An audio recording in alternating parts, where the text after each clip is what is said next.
Adarus. Nyata.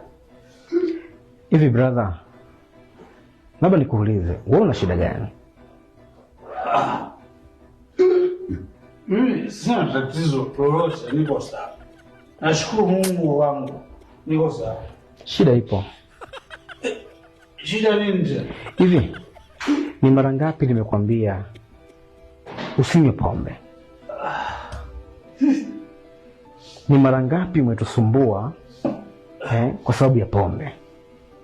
Kitu gani ambacho kinakufanya kwa utu uzima wako uliokuwa nao ushindwe kuelewa yale ambayo sisi wadogo zako tunakushauri?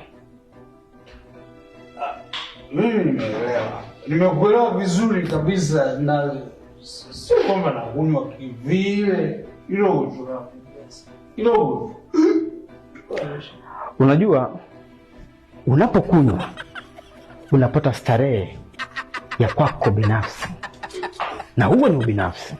Lakini unapopata matatizo sisi tunatusumbua. Sasa nisikilize brother. Ndio. Ninaongea kama mdogo wako. Naomba nyanyuka. Nyanyuka bana. Unataka ninyanyuke? Sawa. Nyanyuka. Sikiliza. Naomba hiyo pombe yako kamwage pale. Tafadhali. Nyata. Nenda kamwage pale. Sawa. Mimi naenda kumwaga.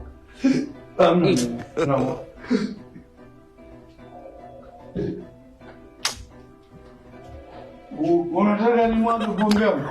Adarus, nimesema mwaga hiyo pombe yako hapo. Sawa, mimi namwaga. Namwaga mpaka ishe. Sawa. Unataka ni mwaga yote? Hiyo, mimi mwaga pombe yote. Ukitaka tuelewane, mimi na wewe, sitaki mambo ya pombe. Mind ndio kitu kimoja. Ukitumia pombe, changamoto yoyote utakayokupata ni jukumu lako. Nisamehe mimi. Mimi nakwenda. Sawa.